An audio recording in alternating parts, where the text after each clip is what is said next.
So what's all the hype around Scrum? It's not so popular just because it's being used by many major tech companies like Adobe, Amazon, Google, Microsoft, and Yahoo, for example.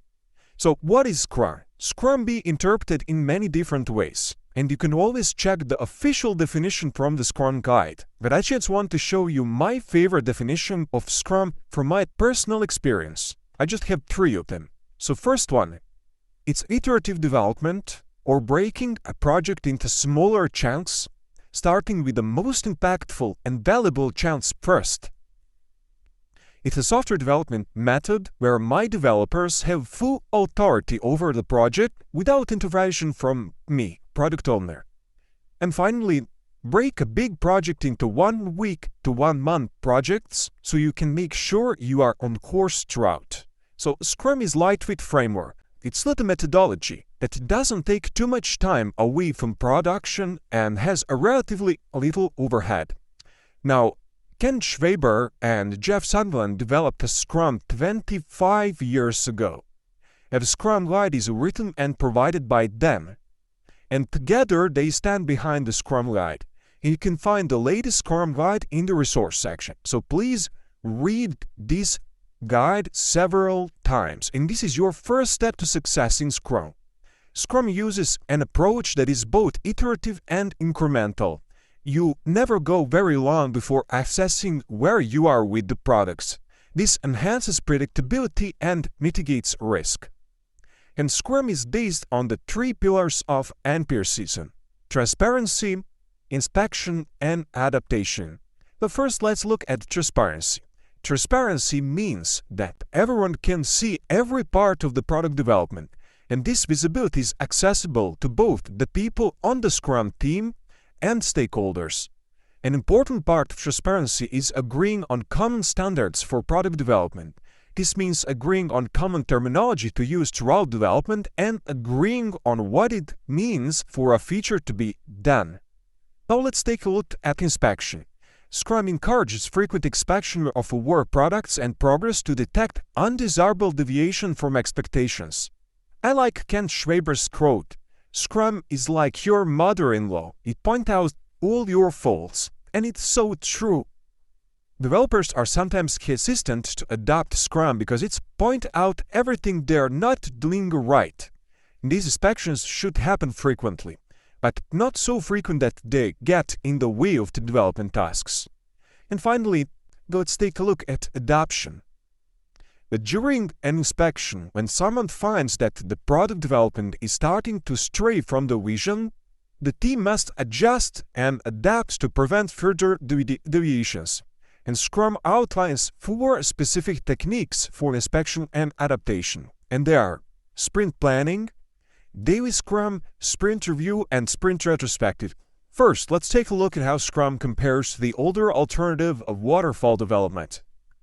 Waterfall typically goes through a lengthy planning process, which could take several months, followed by building the product, which again could take many months, and then testing the product, reviewing, and eventually deploying the product. At this point, you may end up bringing the wrong product to market if market demand or technology has changed since the original plan was developed. There are several problems with this method. First of all, the planning must be completed before any work begins, and in most cases the planning is done without entirely understanding the project. Once development is being done, oftentimes things get sent back to the planning phase, and the project either needs to start over, or the developers are just criticized for not understanding the plan. This cycle can happen many times. When development is done building the product, it gets thrown over the fence to test, where, when problems are encountered, it bounces back to development and sometimes back to planning. The same issues occur in the next few steps, with lots of backstepping and doing over. This can lead to lag times and many months to several years in order to get a product out the door. With Scrum, an implementation of Agile, the process is broken up into smaller pieces. First, we do just enough planning to get started with, building the minimal feature set. We build what was planned. Next, we test and review that small feature set and get it ready to ship. When that cycle is complete, we end up with a potentially shippable product. This process usually occurs in a time period of 1 to 3 weeks. This is then repeated time and time again, reducing the time from planning to development to testing. Each time through the planning process, we're doing just enough planning to complete the next incremental release. You end up with several incremental releases called sprints. A sprint usually takes from 1 to 3 weeks, and you just keep repeating these sprints until your product is feature complete. Sometimes you may end up shipping your product after the second sprint, or the third, or the fourth, or even further, but you eventually end up with a shipping product. In Scrum, there are 3 key roles that are needed for the framework to work well. First, the product owner. This is the person responsible for defining the features that are needed in the product. The product owner has the bright ideas that turn into products. The Scrum Master is a servant leader to the team, responsible for protecting the team and the process, running the meetings, and keeping things going. The team can be made up of developers, testers, writers, and anyone else that helps in building the product. Team members often play multiple roles. Some days developers may end up doing test, or testers may end up writing. Either way, the team works to get the product done. There are 3 artifacts or documents that are used in Scrum. Create a prioritized list of features known as user stories that could go into the product. This list evolves and changes priority with every sprint. User stories are a way of describing a feature set that follows the as a user I need something so that reason format. This way of phrasing a user story allows the product owner to specify the right amount of detail for the team to estimate the size of the task. The highest priority user stories go into the sprint backlog. These get estimated for size and are committed to for the next sprint. Burndown charts show the progress during a sprint on the completion of tasks in the sprint backlog. This chart should approach 0 points as the work is being completed. There are 3 ceremonies that make up Scrum. Think of these as meetings or discussions.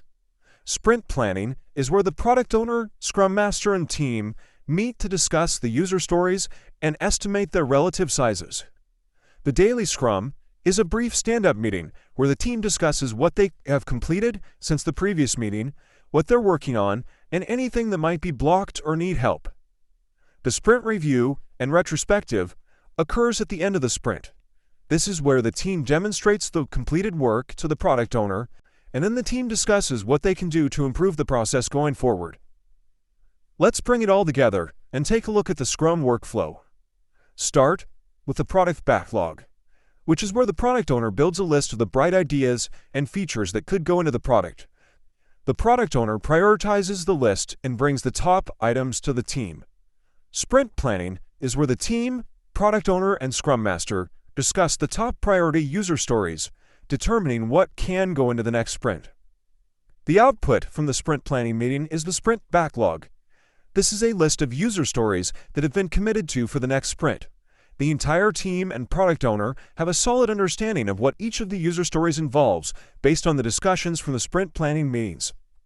The sprint is a 1 to 3 week time box where the work committed to in the sprint backlog is worked on through to completion. During the sprint, the daily Scrum occurs as a stand-up meeting where the team discusses what they have completed and what they are working on, as well as any blocked items. The outcome of the sprint is a potentially shippable product. Potentially shippable means that the product owner can decide if it is ready to ship or if there are any additional features needed before it ships. At the end of the sprint, a sprint review and sprint retrospective meeting occurs. The sprint review is where the team showcases their work to the product owner, and the retrospective is where the team works on what they can do to improve their process. Repeat this workflow for each sprint.